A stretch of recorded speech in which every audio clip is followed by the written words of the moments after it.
So let's next talk about hypothesis tests for a population mean, where we're dealing with what are called one-tailed tests. So far we've been talking about two-tailed tests. So we've had hypotheses that look like this. And what we do is we look to see if, let's say, the test statistic is too big or too small relative to what should happen if the null hypothesis was true. Now, with a one-tailed test, you're just going to look in, let's say, one direction, let's say too big only or too small only, corresponding to a set of hypotheses that are set up in a little bit of a different way. So, one-tailed tests. We're testing hypotheses like this. HO is mu is greater than mu 0, where mu 0 is some particular number. And HA, I'm sorry, let me restate that to make sure I got it right. HO is mu is greater than or equal to mu 0. HA is mu is less than mu 0. This is referred to as a left-tailed test. Notice how the inequality sign in HA is pointing to the left. That's a quick way to know that this is called a left-tailed test. And what this is basically saying is this, that you're going to have to be on the left side of this t distribution, if you think of it in terms of a test statistic, in order to reject HO. Why is that important? Well, take a look at y bar minus mu 0 over s divided by square root of n as our test statistic. We are going to need y bar to be less than this value of mu 0 in order to reject. So that means it's going to y bar minus mu 0 is going to have to be negative. That means you are going to need to be on the left side of that distribution. Now we could also have right-tailed tests. Right-tailed tests exactly the same as above, but we change these inequalities around. So we have less than or equal to as for HO. We have greater than for HA. Right tail inequality signs pointing to the right. Again, think of it this way. In order for mu to be said to be greater than mu 0 based upon a sample, well, this y bar is going to need to be greater than mu 0. And thus, y bar minus mu 0 is going to be positive, and thus you're going to need to be on the right side of the distribution in order to reject HO. Again, the key element here is deciding, well, how far on the right side or how far on the left side do you need to be? That's where the critical value comes in. So let's talk about how to do these hypothesis tests. Doing what the confidence interval method can be a little bit tricky at first, but in the end, it's not too bad. So we're going to state HO and HA. In step 2, find our confidence interval like before. But now, since we are only looking at one direction here in HA, we only need to do what's called a one-sided confidence interval. So for a left-tailed test, we find y bar plus the value from the t distribution. And notice how it's just alpha there, not alpha divided by 2, times s divided by square root of n. For a right-tailed test, you find y bar minus this value from our t distribution, this quantile, times s divided by square root of n. So, for example, let's say we have a left-tailed test. We will get just one confidence limit. It will be the upper limit, because notice how we have a plus there. And so if you have whatever quantity you're measuring, defined from, let's say, negative infinity to positive infinity, the actual confidence interval itself, like a 95% confidence interval, is called a one-sided interval, because on one end, you have, let's say, just infinity, the lower limit, or the upper limit, depending upon which you're doing. And the other end, you have the actual numerical value. Let me restate that. That might not have been clear. So if I have a left-tailed test, then maybe my interval is negative infinity to the number 2. And to do then the hypothesis test for a left-tailed test, suppose we have mu is greater than or equal to 3 versus mu is less than 3. Well, notice we are, let's say, maybe 95% confident that mu is basically less than 2. So in that particular case then, we would reject HO because notice HA is mu is less than 3. So similar to what we did before for the traditional confidence interval, which will be called a two-sided confidence interval, we check to see if the hypothesized value was inside the interval. If it's not, you reject. If it is, you don't reject. Same thing happens here. We just have a little bit of a different looking kind of interval. Okay, so step 3, I just said that. And step 4, describe what 3 means in terms of the original problem. Now, sometimes students have a hard time understanding or having an intuitive feel, I think that's a better way to put it, for whether or not they should use the plus or the minus in a one-sided interval for a particular hypothesis test. And it all comes down to the following. Let's say that we were doing this left-tailed test, where notice in HO's mu is greater than or equal to 3, HA's mu is less than 3. Now, instead of using the correct interval, which would have negative infinity as a lower bound and the numerical value as the upper bound, suppose we reverse things. Suppose instead we would calculate an interval that looks like this. A numerical value for the lower bound and a positive infinity for the upper bound. We emphasize that this is the wrong interval to use here, but let's say that this was the interval that we use. So in other words, we use the minus version of that one-sided interval. B is some number. Now note here that if B was, let's say, negative 10,000, would we reject? Well, no, because mu greater than or equal to 3 is inside the interval. Suppose B was negative 2, would we reject? No. Suppose B was positive 2, would we reject? No, because mu greater than or equal to 3 is inside this interval. Suppose mu was 4. Suppose mu was positive 10,000. Would we reject? No. So in fact, you would never ever reject HO if you use this kind of interval where you would take y bar minus the quantile from the t distribution times s divided by square root of n. So if you would never reject, then you must realize then, okay, this is the wrong interval to use. Instead, what I do need to do is look at the other kind of interval, which would be y bar plus then the rest of this stuff. So that's the intuitive way to understand, do I use the plus or the minus version of that confidence interval? Okay, so let's take a look at an example. So let's say a consumer group is concerned about a manufacturer's claim that their tires last on average at least 22,000 miles. Mustn't be that good of a tire if it only lasts 22,000 miles. A sample of 100 tires are taken and the number of miles that each lasted is recorded. The sample mean was 21,819. Notice it's less than 22,000. So you might be thinking, uh-oh, is this sample telling me that maybe this manufacturer's claim is incorrect? Well, it depends upon the variability that we have for a y bar. Standard deviation of the data that was observed was 1,295 miles. And let's perform a hypothesis test to see if there is evidence. So we're trying to see, is there evidence to disprove the manufacturer's claim? So that statement there then controls how we set up the hypotheses. Is it going to be a right-tailed test or a left-tailed test?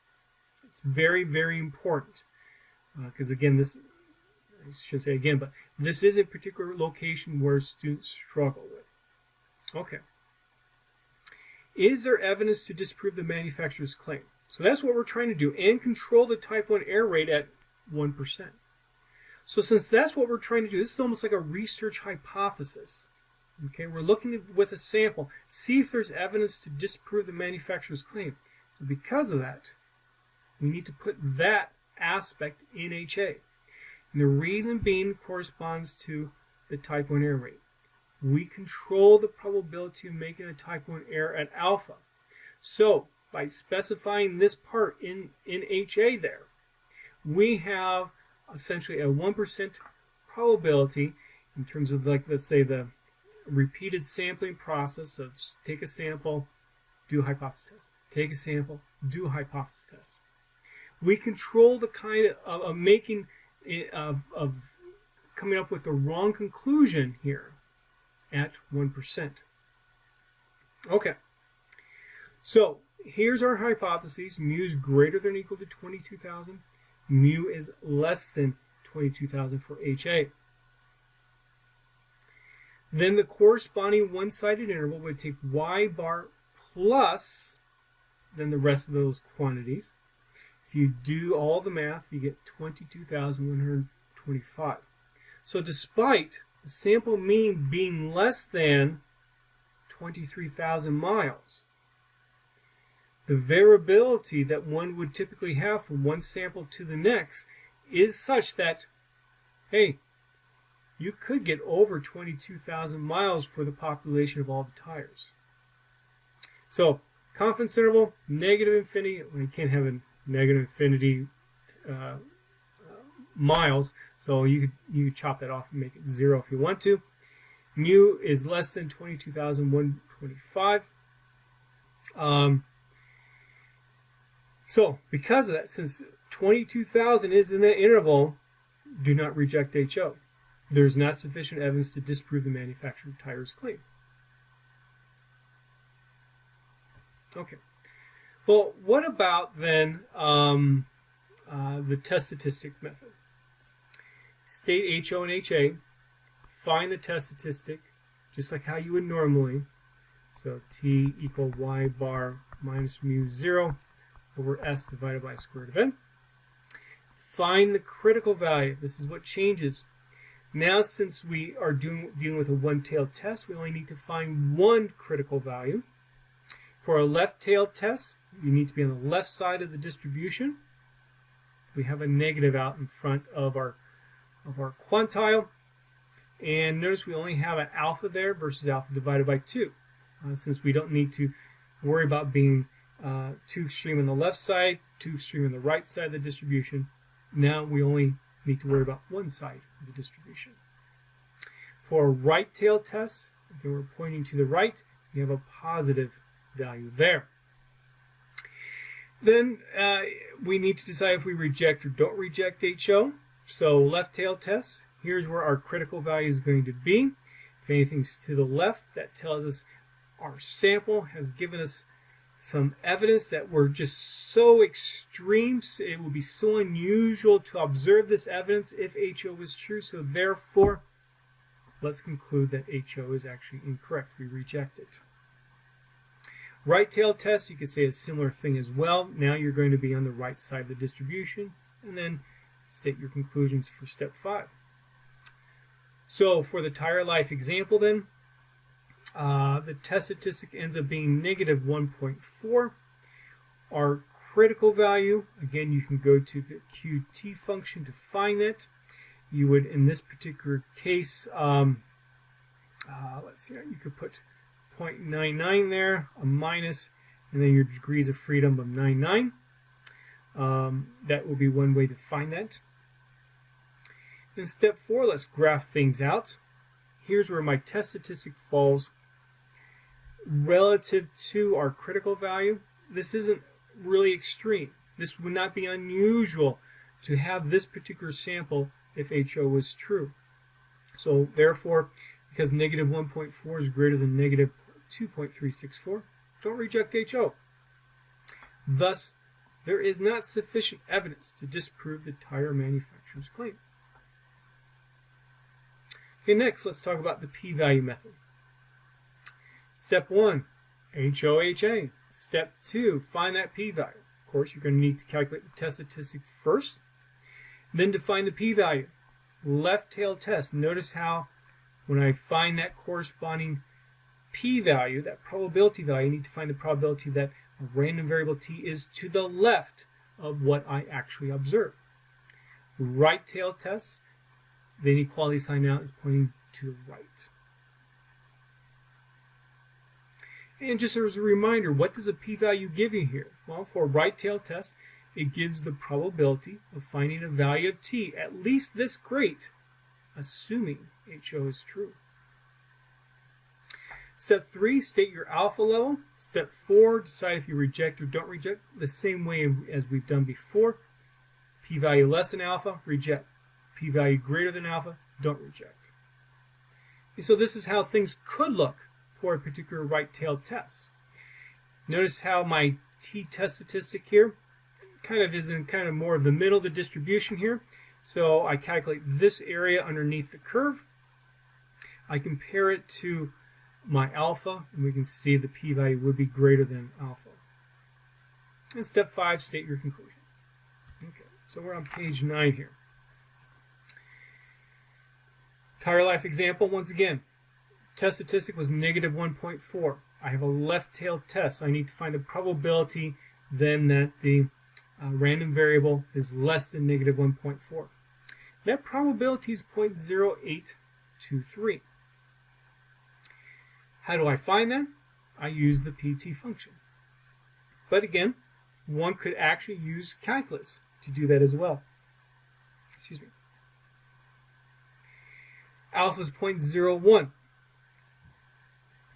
Then, because 0.0823 is greater than 0.01, don't reject HO. So therefore, there is not sufficient evidence to disprove the manufacturer's entire life claim. Okay. Now let's talk about some important things here. In terms of interpreting a p-value, and this goes the same in terms of the confidence interval. If you remember with the confidence interval, well, mu greater than or equal to 22,000 was inside the interval. It was kind of towards the borderline as well. And also, when we did the test statistic, if you remember, I used alpha 0.01. So if we use then the critical value, I get a critical value about negative 2.3. But let's say instead I use a different critical value. I'm sorry, a different alpha level. Then that critical value is going to be much closer to what our test statistic of negative 1.4 was. Okay. Now, to interpret this p-value, if mu is really greater than or equal to 22,000 in the population, then a test statistic value t, no smaller than what was observed, would occur about 8% of the time. If the hypothesis test process is repeated a large number of times, that's what that means. Now, it may occur about 8 times out of 100 to have something like this happen. This is somewhat, you could say, borderline with regard to what is a likely event. Is 8% a likely event or not?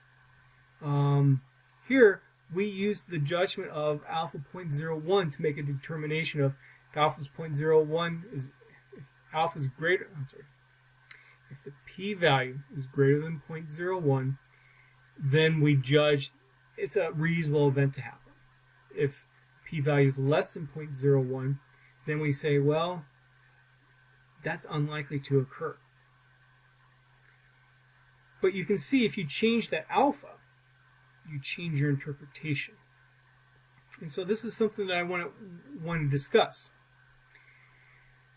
When I have a p-value that's close to whatever I state alpha to be, even if the p-value is greater than alpha, I will say, well, there's essentially marginal evidence that the null hypothesis is true. It's definitely not strong, but there's marginal evidence. Maybe it'd be worthwhile to do an additional study to make the judgment of can the research hypothesis be proven true.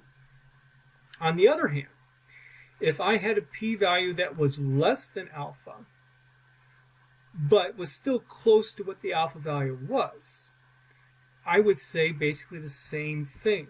There's marginal evidence that the null hypothesis is incorrect, and so therefore probably further study needs to be done. To give you an example of this and how to interpret p-values properly, and how some people have had problems with interpreting p-values, how they can be misinterpreted, I want to talk about an example dealing with HIV vaccines. So a few years ago, there was a study done that was a clinical trial that was investigating, did a newly developed vaccine for HIV, did it actually work? Did it help prevent HIV infection? So what was done in this clinical trial, I think it was about 20,000 people were given this vaccine, I think it was in Thailand, and they were observed over a few years to determine, did they actually come down with HIV or not. There was both a group of people that actually received the vaccine and a group of people who did not receive the vaccine, received what was called a placebo. And what these researchers did was they compared the group that did receive the vaccine to the one that did not. Did the one that received the vaccine get infected with HIV less than those who did? And in order to make inferences to the general population of all people around the world for whether or not this HIV vaccine worked based upon the sample, inference methods were used. In particular, a hypothesis test was used. And for the main thing that they were looking at, they had a p-value of about 0.04. And of course, if you compare that to an alpha of 0.05, you would reject HO, where HO is, it does not work. HA is the vaccine works, without going into all the symbolic details. So the p-value was less than alpha. And so they said, hey, this vaccine works. And this made actually international news. It was like on the front page of most newspaper websites. It was covered on TV. And obviously, it was a very important finding that this was the first time, in fact, that a clinical trial has shown that the vaccine did indeed work. And again, their main conclusion was based upon this hypothesis test. Now, this information was released, I think, either by the journal or the university that was conducting the clinical trial. It was released before the paper that was actually written by the researchers was actually put into print or put into the journal. Now, a month later, the paper is actually published, corresponding to this clinical trial results. And they looked at another analysis, in addition to the analysis that gave a p-value about 0.04. They looked at another analysis that also gave a p-value of 0.06. And basically the difference was maybe about, I think it was about 7 individuals were removed from the data set that ended up with a p-value of 0.04. When they were put back in, the p-value was now 0.06. Obviously, if we use alpha 0.05, we would say do not reject HO. And again, once this was released, this made news again, although not front page news anymore. It was like buried down on the website to say, hey, well, maybe we shouldn't have been so excited about those results, because now there's not sufficient evidence to indicate that indeed the vaccine did work. But if you look at these p-values, they're very, very similar. You know, it just so happens one's on the left side of 0.05, one's on the right side. But they're very similar. And so the correct conclusion actually to make in this particular situation would be to say that there's actually marginal evidence that the vaccine worked. It's definitely not strong, it's definitely not conclusive, but we're getting a p-value that's low. Because I have a p-value low, that says what I'm observing is somewhat unusual, but it's not necessarily really a strong, unlikely event to occur. That would have been the better way to approach this, rather than rely on a strict alpha 0.05 to make that judgment. If you have any questions about that, I'd be happy to discuss this study more and to re-emphasize my point here.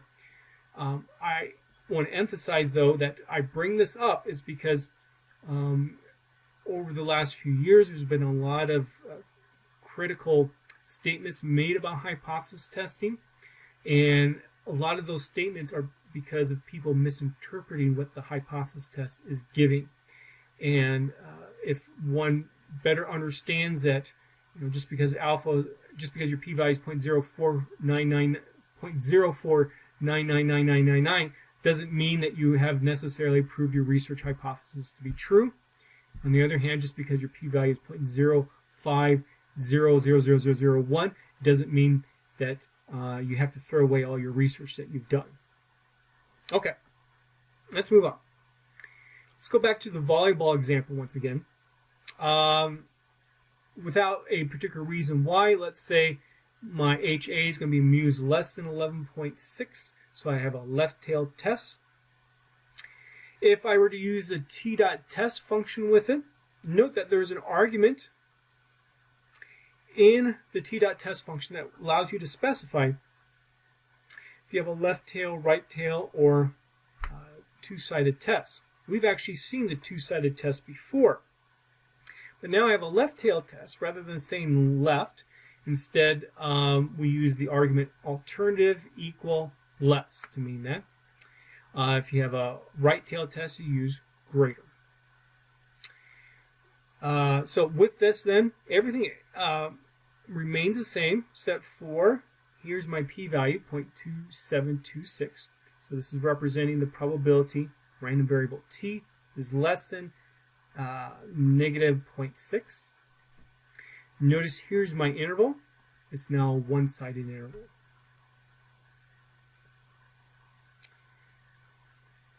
So I go ahead and do the test. Again, here's my interval. Notice that 11.6 is actually inside that interval, so therefore I do not reject HO. There is not sufficient evidence to indicate that the mean radius is less than 11.6. My Excel file that I created and showed you in the last set of notes is set up to allow you to do these one-tailed tests as well. Please go into that file and experiment with it to see how the results change depending upon what Y bar is or what S is and so on.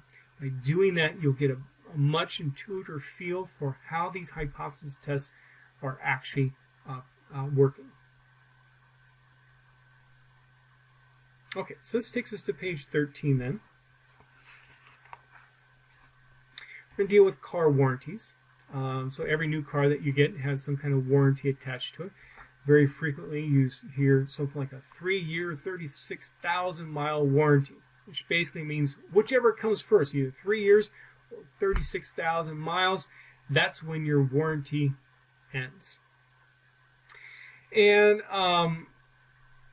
one dealership believes drivers tend to reach the 36,000 miles before 3 years of ownership for a particular type of car. And they are basically using this then essentially as their research hypothesis. And so what they do is they go and ask some people who have purchased their car and they've had it now for over 3 years. And they ask them, well, at 3 years exactly, how many miles had you driven? And based upon that, they asked 32 owners. The sample mean was 39,900. The standard deviation was 1,866. So notice how this 39,900 is definitely greater than that 36,000. So right from there, you might be thinking, oh, based upon the sample, something must be up, or something may be up, I should say, in terms of maybe this sample is telling me that indeed these owners of these cars reached 36,000 miles before, meaning that their warranty ends before that 3-year period. Okay, so here are the hypotheses in. Since we're interested in showing that the mean is actually greater than 36,000, that's why the alternative is written like this. let's think about what the type 1 and type 2 errors would be. Type 1 error. You reject mu is less than or equal to 36,000, but mu is really less than or equal to 36,000. So the sample is telling you that, hey, mu is greater than 36,000, but you were wrong because in actuality, it was less than or equal to. So that is the kind of error that we're trying to control here, the probability of making that particular error. We're controlling it at an alpha level of let's see, I think we end up using 0.05 for this problem. I'm sorry, 0.01 for this problem. Excuse me. Okay. So the probability of this happening, of getting this error is alpha. The probability of correctly rejecting HO is 1 minus beta. Remember what this represents. It's also called the power. More on power later in the course. Type 2 error. Do not reject HO, but HA is really true.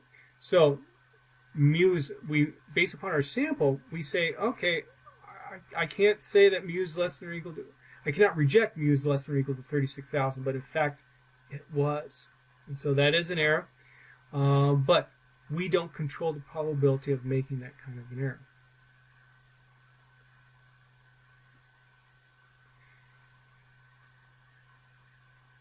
Okay, so step 2. Part 2 here. Let's perform the hypothesis test as at a level of significance of 0.01. In other words, alpha 0.01. And so we state our hypotheses. We find our test statistic based upon the available information to us from our sample. Test statistic is 11.82. This is quite large. Corresponding critical value from our t distribution. I go to the QT function once again. I get 2.453. So, test statistic is greater than that critical value. Therefore, I definitely reject HO. There's strong evidence there. So, I state then the following in terms of the original problem. There is sufficient evidence to show that the average miles driven in 3 years is greater than 36,000 miles. If I were to do the p-value method then, now the p-value is the probability of a random variable t being greater than 11.8, and as you might expect, that probability is extremely small. So to interpret that p-value, just for emphasis, if mu was really less than or equal to 36,000 miles in the population, HO is true, then a test statistic value at least this large would occur 0.0000, so many 0.02544% of the time. If the hypothesis testing process, meaning taking a new sample, performing a new hypothesis test, is repeated a large number of times. Since this is very unlikely to occur, to actually observe a test statistic like this. Therefore, most likely mu really is not less than 36,000. Mu is greater than 36,000. So step 3, we state our alpha level. Step 4, p-value less than alpha, therefore reject HO.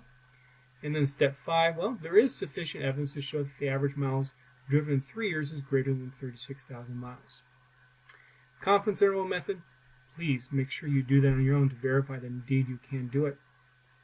So from a customer's viewpoint, should they expect to have their car to be under warranty for 3 years? Well, no, because they're likely to, it looks like on average, they're going to hit that 36,000 mile mark before they hit that 3-year mark, because at 3 years, their average number of miles driven is greater than 36,000 miles. Okay, some final notes here. Students usually say that deciding what goes into HO and HA is the toughest part of hypothesis testing when dealing with one-tailed tests. Remember, the equality part always goes in HO.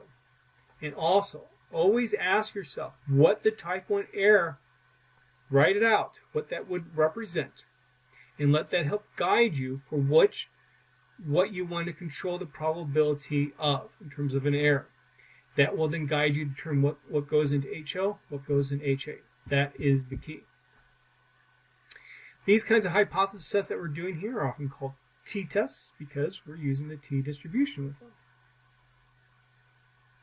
And lastly, here's a little sheet that helps summarize then the hypothesis testing steps. Please use this as needed. So then that concludes then doing hypothesis tests with a one-tail or one-sided version of the test.